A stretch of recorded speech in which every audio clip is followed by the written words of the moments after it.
to Intended Consequences, the official podcast of the Strategy Corp Institute of Public Policy and Economy. I'm your host, Mitch Davidson. Today, I'm joined by Flavio Volpe. Flavio is the president of the Auto Parts Manufacturers Association, and prior to that was the chief of staff for Ontario's Minister of Economic Development and Growth.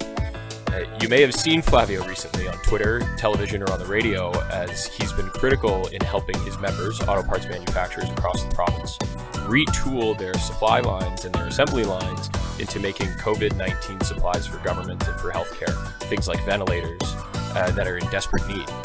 So it's been a very different time for the Auto Parts Manufacturers Association of Canada. And given that, I think, Flavio, first I want to say thanks for all you're doing. And second, I want to say thanks for coming on the program. How are you doing today? I'm doing great. Thanks for that generous intro. We're trying our best in really kind of crazy, unprecedented time. I don't know I don't know if we've accomplished what we set out to do, because I can't remember when we set out to do it. It has been one of those month and a half where we're just on pure adrenaline, trying to add some value at a time when everybody is in an unprecedented state of concern, concern for their health, and then concern for their economic well-being. And fortunately, you and I have not lived through wars. I wonder whether some of that anxiety is analogous here. Mm-hmm. Well, it's kind of where I wanted to start. Was you and I connected back in February about sitting down to do this podcast, and the reason was I thought, hey, here comes the Canadian Auto Show. What a great time to sit down and talk to the auto parts manufacturers and talk about the auto industry. You were scheduled to come into the offices, and we were supposed to do this face-to-face. And that week, provincial emergency orders were declared, everything closed down. And this is the first chance I think you've had a moment to breathe since it all happened. So maybe just for edification for myself and for listeners, you could kind of just run us through what the last month and a half has been like, what your members have been doing, and how the COVID-19 fight goes for the APMA. Sure, happy to. And you know what? I look forward to that day where we can actually do these things in person instead of talking to through some software. I don't know, maybe the middle of March, the weekend of the 13th or 14th, we started to see a lot of press coverage that said we need to be worried about traditional trading partners like the EU putting into place export bans on kind of critical medical goods, whether they're big machines like ventilators, ICU ventilators, or single shot processes like test swabs. We started kind of ask around. Like you, I spent a lot of time talking to my old friends at the provincial capital as well as in Ottawa. I said, who makes these? What's our procurement strategy? And I didn't ask in a critical fashion. I asked if we can help arrange some buffering. I didn't, I had a couple other lives other than being a political staffer, and this, we built power plants for a German company for a few years, and it allowed me to go back and forth through Europe and then up and down this continent. And in a really, really past life, one of my first jobs out of school, it was a company that was selling invasive surgical sets into Hong Kong. Some of that experience had me understand that we don't make any of this stuff here. And if we don't make any of this stuff here and our trading partners are going to shut off exports, how are we going to cope when it hits us? So I had some discussion on that weekend with Minister and Deputy Minister of Economic Development in Toronto and the Industry Minister in Ottawa. And I said, if you tell us what you need, product categories, then we'll tell you what we can make. So the first shot was, let me see what these products are and what are they made of. If they're, if these are injection molded plastics, we've got a competency here. If we're banging metal, we've got a competency here. If we need to make the tools, we've got a competency. And then the next step was, I said, once we figure out if we can make them, help us connect with the companies that own the IP, that have the specs, the engineering specs. We'll do something under contract standard contract manufacturing, see if we can't help produce the millions of these PPEs and the tens of thousands of the ventilators that we all thought we needed them.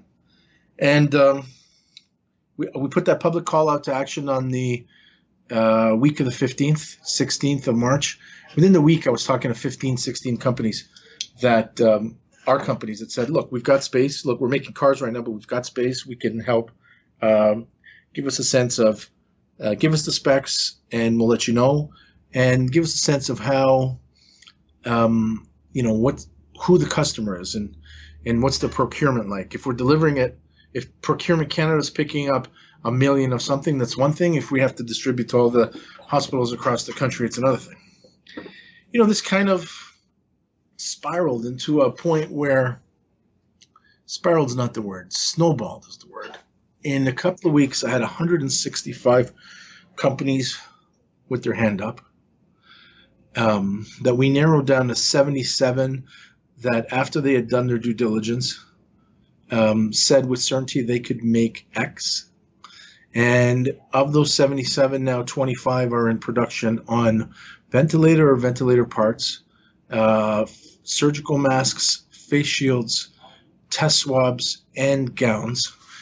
And we're looking at one more category as we speak on nitrile gloves, which I'm not sure we can do, but we certainly are going to try. The build orders that resulted from these, both federal and provincial, are the largest orders in Canadian history in all of those product categories, largest domestic build orders. And I like to describe what happened as the largest peacetime mobilization of Canada's industrial capacity. Well, I was just going to say the peacetime one is exactly right, because it sounds like a war mobilization, right? It sounds like turning every factory into making bullets and armor and all the things that you would need for a war effort, but we're doing this as the war effort against COVID-19. So it really speaks to the level of sort of ingenuity and ability to help that your members have put in. And I think it's pretty impressive. So, yeah. A few non-members in there too. Yeah, go ahead. I should probably send them an invoice at this point. But what was important was anybody put their hand up. Anybody that put their hand up. We tried to help make the connection and/or help get them to production. I mean, in the end, we're all neighbors. In the end, just like in war, all the app writing in the world isn't going to put a doctor in a safer place when they're intubating a patient. You need things in your hands, and the manufacturing sector, the dignity of making things, is again in the spotlight. So, I mean, that remobilization and quick change of the way that your members do business has been impressive and vitally needed, and it may continue for a little while still. Hopefully, the curve does flatten out, as we've sort of been seeing. I mean, I like to say on the podcast that today is April 30th so that people have context, because we just really don't know where this goes a week from now, 2 weeks from now, or a month from now. But one of the things that we're hoping we get back to, and I'm sure your members are hoping you get back to, is to building parts for cars again. And so I do want to talk about some of the issues related to auto manufacturing in Ontario and in Canada, because there's a world where we go back there. So, before this, we made 13% of North America's vehicles, but since 2009, we've only attracted 6% of new mandates, and now we've got COVID-19 thrown into the mix. So, how do you make sure that this virus and this impact doesn't leave a sort of unrepairable or lasting scar on the auto manufacturing industry in the country? Well, what you were hitting on was the problem that we've had in this province and in this country since the bailout of 2009 and 10. I was at Queen's Park when we did those restructuring deals with General Motors and Chrysler, and we flowed an unprecedented amount of money into a restructuring of those companies, $13 billion from Canadian sources, provincial and federal, that guaranteed a manufacturing footprint from those two companies, a proportion of production for 10 years. And if we hadn't done that, I think that we would have been looking at a very different landscape the last 10 years here anyway. And it was a good bipartisan effort.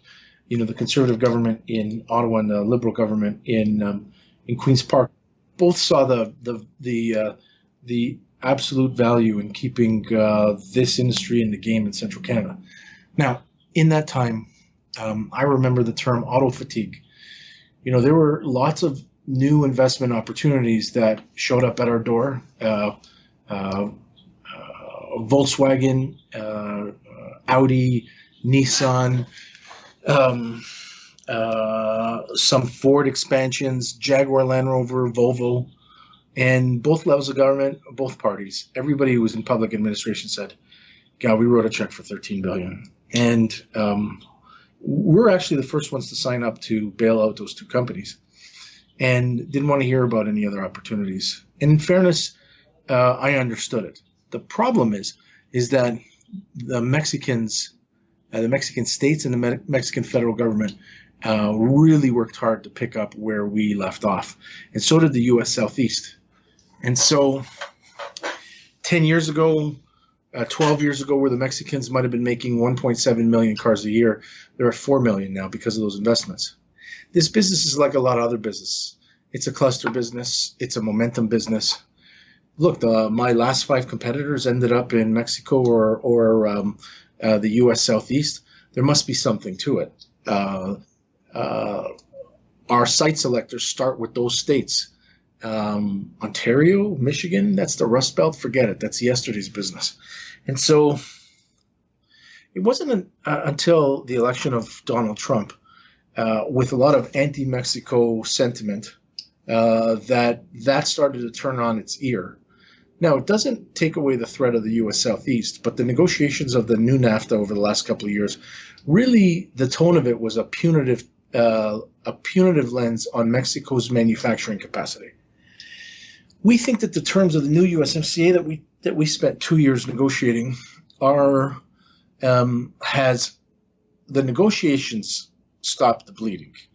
The new terms, I think, is going to seed new investment in the Midwest Great Lakes, of which, we should be able to get our fair share of it.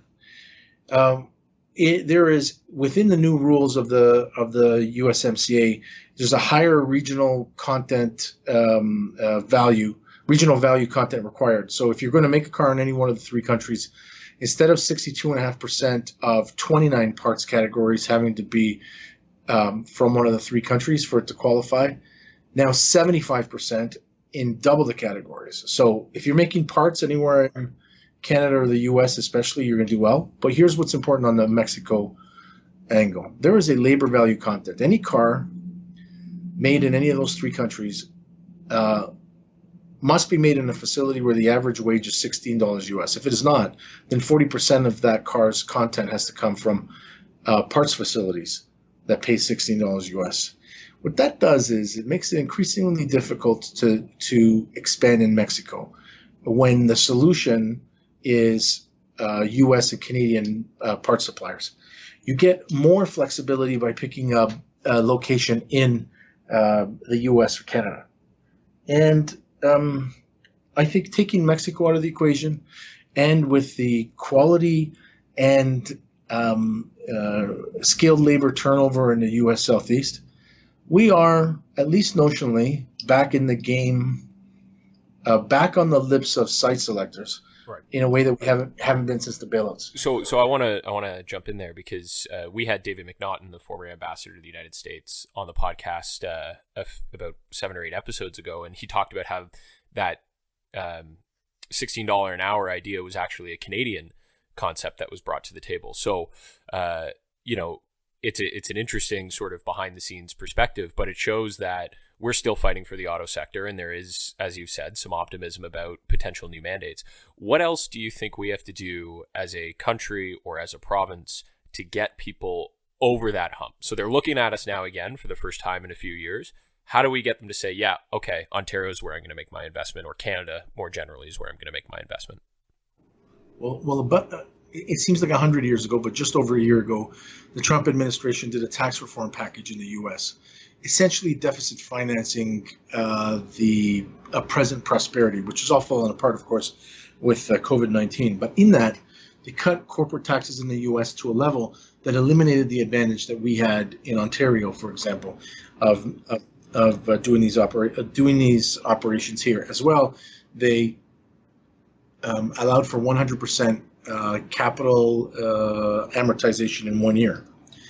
The federal government went and matched the accelerated capital cost allowance piece, but we're way behind the competitive position we were from a tax basis 2 years ago. Doesn't mean that you've got to go out there and cut corporate taxes by 10%. Certainly, given where we are right now, and given where the federal deficit is going to arrive at the end of this COVID-19 year, we shouldn't be doing anything reckless.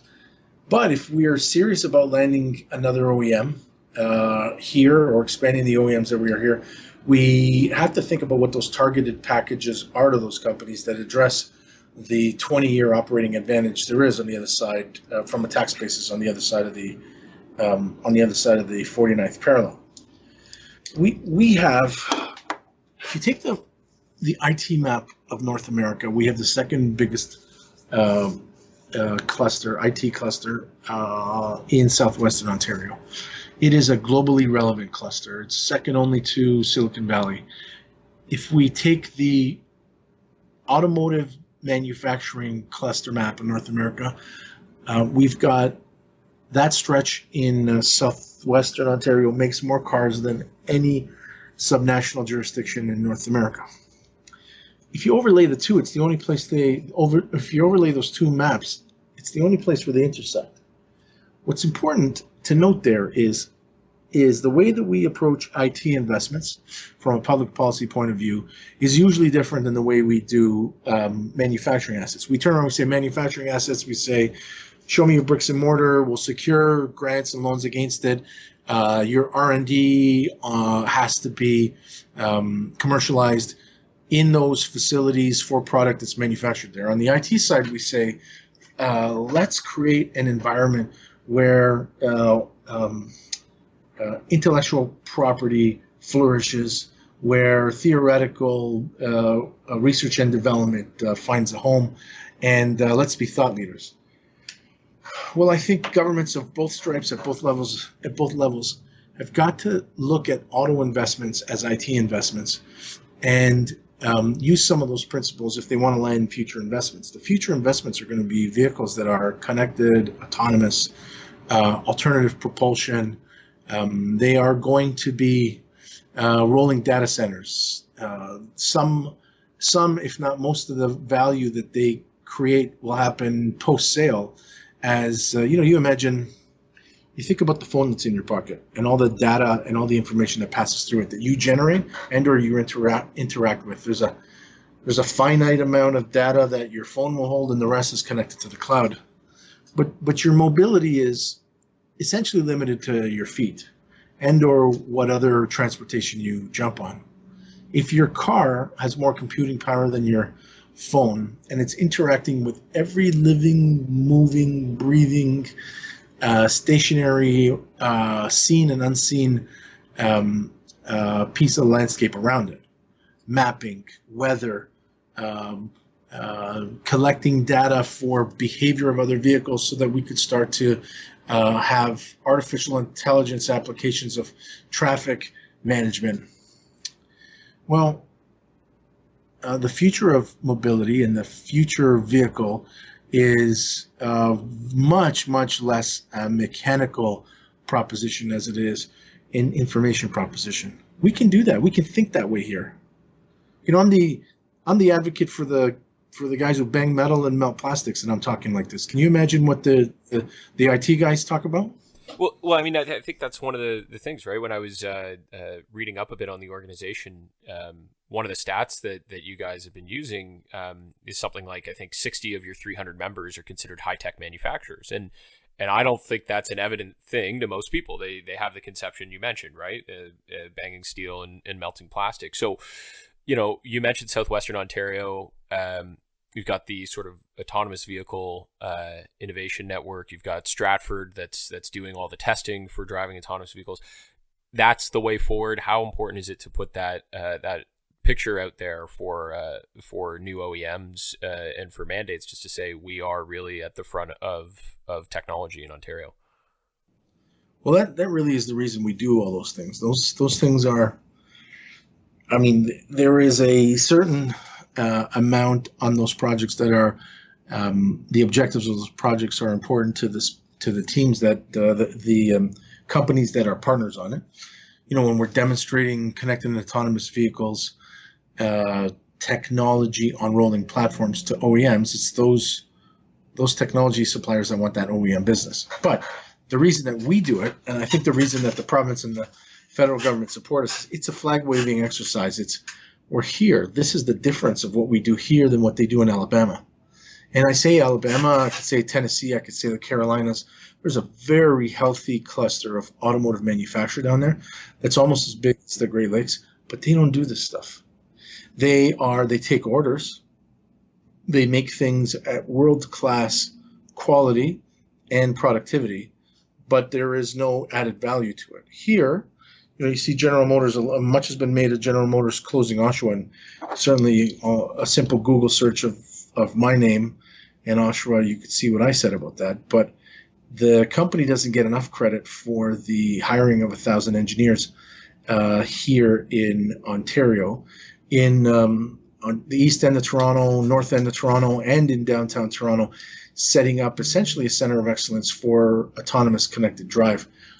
Those things are an important part of the story that we tell here and the capabilities that we have, and what's going to ultimately help us land Peugeot Citroën investments, Shanghai Auto investments, and if we do this right, start to build a little bit of a valley of our own from Toronto to Windsor for the new OEM communities that are popping up. These small-run automakers, mostly electric drive, but certainly alternative propulsion, high-technology ventures that make small batches, 1,000 a year, 50,000 a year, 200,000 a year. There is the reason they've popped up a little bit in California is because obviously that's the global HQ of some of those technology players. But with all apologies to Tesla, which has been a wonderful story, there is no comparing California's manufacturing capability in automotive to Ontario's, and we, stay tuned. One of the things that we started working on with this launch of our Project Aero at this CES 2020, and that we'll get back to once the world goes back to normal or semi-normal, is we're going to launch a couple of flagship projects that we think are going to result in a small clustering of new startups here. And certainly the companies I represent sell parts into the traditional OEM space, high barriers to entry, massive capital ventures to be an automaker. But, in a lot of those cases, that model is broken. And it is not, to say, when you talk about entering into a business like that, you say, well, really high barriers to entry. It's a $2 billion proposition to build a facility, never mind the $5 or $6 billion to design a car, and another $2 billion to push it out. I don't know that model is going to remain the same forever. And if we can build a cluster of smaller companies that equal one OEM footprint over here, I think we seed the future. I think that we, before I close my eyes for the last time, we might have a real Canadian OEM, something to build around. Right. So, I don't want to get too put on your COVID-19 sort of crystal ball, but because like you said, world returns to normal or some form of normal or the new normal, whatever that may be. But when COVID was first starting to spread around China before it had made its sort of way to our shores, you had done some media and some mentioning that some of these Chinese automakers have now realized that they need to diversify markets. They never really thought about it before. They had 1 billion people as a customer base, and all of a sudden they've said, wow, if we're geographically limited, something like this happens and our business shuts down and we're in real trouble of surviving. So do you think that there's a real opportunity there for a bunch of OEMs that may be geographically concentrated in Europe or Asia or elsewhere that are going to want to diversify into the North American market as a result of this? Yes. The only major players that aren't selling into the U.S. market, which is essentially still the number one validation of your value proposition as an OEM is, do you sell to Americans? The only ones that aren't doing that are the French and the Chinese. Now, the French, that's about to change with PSA's upcoming merger with FCA. We've been following and talking to PSA since 2015 here. Very happy to see, actually, ironic, history repeating itself.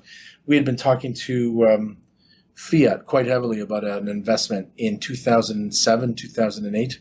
We shortlisted Ontario, and then the world fell apart, and Fiat merged with Chrysler, and that's how Fiat came to these shores. We said at that time, I said the Italians were missing.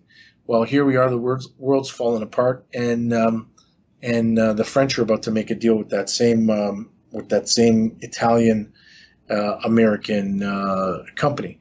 The Chinese, right when we were still calling it the coronavirus and not COVID-19, the Chinese market collapsed. In that market collapse, there are 4 or 5 OEMs that are as big as anybody else's OEMs around the world. My prediction is that the state-owned enterprises, many of them are going to get merged under the leading ones, and I think Shanghai Auto may be the biggest car maker in the world within the next 10 years. Those companies don't sell here. They've made seed investments in technology in San Jose and in Michigan, and we've been talking to them for years.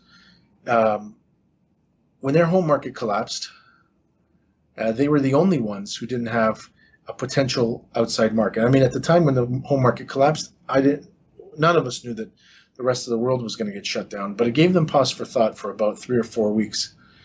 I expect that as the world comes back online, even if it takes a year and a half, the Chinese flirtation with North American investment is going to turn into a full-blown engagement. And you're going to see Shanghai Auto, Beijing Auto, Guangzhou Auto, Great Wall come here, first sell and then manufacture under their own brands. Companies like, Volvo is owned by Geely, which is a major Chinese company, and Geely's North American play is to have Volvo and then a new brand called Polestar sold and manufactured here in North America. They're already here, some Chinese, but I think those volume Chinese manufacturers are now inevitably on a course for American and Canadian soil in 2022, 2023.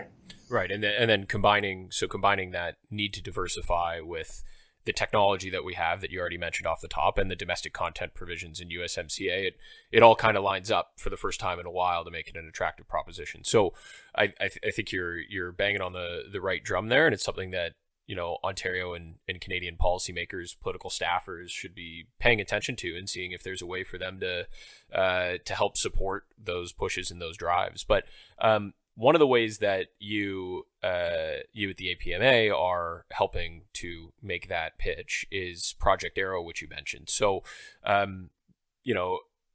I don't know if all of our listeners are as familiar with it, especially since it was kind of announced and unveiled right before all this happened, and things have changed dramatically. But maybe you could just run us through what Project Arrow is, why it's important, and how that can be used to help secure new mandates and new parts. We spent 2 years talking about how we can do everything in the vehicle from hood to tires, and from infotainment to weather telematics, inside and out, design, build, etc. And taking inspiration from the Avro Arrow of the 50s, but for a brief period, Canadian aerospace industry was a global leader on a flagship project. We said, why don't we build this car? Why don't we call it the Arrow? And why don't we lead a 2-year project where we build a rolling, all Canadian, zero emissions, high technology concept vehicle that is a showcase of everything that we can do here. We launched this to international coverage at the Consumer Electronics Show in Las Vegas the first week of January, and we launched a design competition that, frankly, we haven't paused. We put it out to Canadian design students, college and university students, and deadline is coming up. We've got, at last count, 9 separate teams vying to win the rights to design the arrow, and we're going to unveil that in the coming months. Our plan was to unveil it at our conference in Windsor first week of June with the Prime Minister, but no one's doing a conference in June and with the Prime Minister. So we got to find a way to keep the momentum going on that. But what we were going to do is we design it. The next phase would be engineering competition that would take us through the end of this year. We build it virtually for the auto show circuit in 2021, which seems clairvoyant now. But that the actual vehicle is going to roll through the auto shows in 2022. The excitement was palpable. I said to the Prime Minister, you made the call in your throne speech in December for a net zero economy by 2050, and and challenged every one of us to think differently. Well, this is our drop of the gauntlet to that challenge, and it has for the first 2 months before the world shut down. I was speaking to people from around the world, media coverage, design schools. We got offers from 6 OEMs to be the lead partner, which of course I politely declined. I said, absolutely, thank you, but we're going to build one. We're not going to build a million of them. We're not going to be in competition with any of you. But sure, we'd like your advice on what you would like to see on these vehicles. So give a little bit of guidance to our suppliers, both hard and soft suppliers. But this isn't the Porsche project. This isn't an SAIC or Toyota or Yamaha project. This is Team Canada. And what can we build? We're going to be right back at it as soon as the skies open, the skies clear again. But important for your listeners and everybody else who is interested in this project to know, the project hasn't paused. We're in our design phase, and those designers are sitting at home with software burnishing their final submissions. We're still on track on all our timelines. Yeah, and that's fantastic to hear, because it really is an innovative idea, right? Is to not only show off what we can do, on a website or in blueprints or anything like that, but to have it materially in front of you. It just really goes to show the sort of innovation and the different skills that Ontario and frankly the rest of Canada, because I think you're pulling in parts from all across the country and ideas from all across the country, correct? That's right. Yeah. So that really does go to show something. So it's you mentioned as we're right at the end of the podcast here. So you mentioned that was the industry answering the call from the government for zero emissions and for new technology.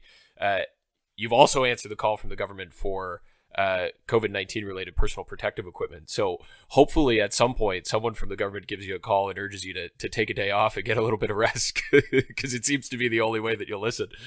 Do you know what? I enjoy it. The more pressure, I think the better work we put out. So no problem at all. I'm a baseball coach. The only time I want off is to be able to go back out there and coach. But I think all our games are canceled for the foreseeable future, so we'll be working on this stuff. Well, that's the indoor training, right? The virtual training is going to have to pick up. Yeah, but Flavio, I just wanted to say, so both thank you for doing what you're doing, and thanks for making the time to come on the program. I know it's been extremely busy, so really appreciate you doing this. Appreciate it, and sorry to make you wait. The world fell apart in between, otherwise I'd have spoken to you a month and a half ago. But you know what? I think it's a pretty good excuse, so won't hold you to it.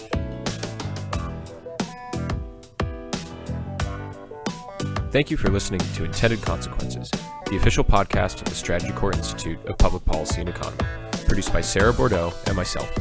Views expressed during this podcast are not necessarily the views of Strategy Corp. All rights to this episode are reserved, and guests on the podcast may be current or past clients of Strategy Corp. To find out more about the Institute and to subscribe to our written material, or to find past episodes of the podcast, please visit our website at www.strategycorp.com/institute. Until next time, I'm Mitch Davidson.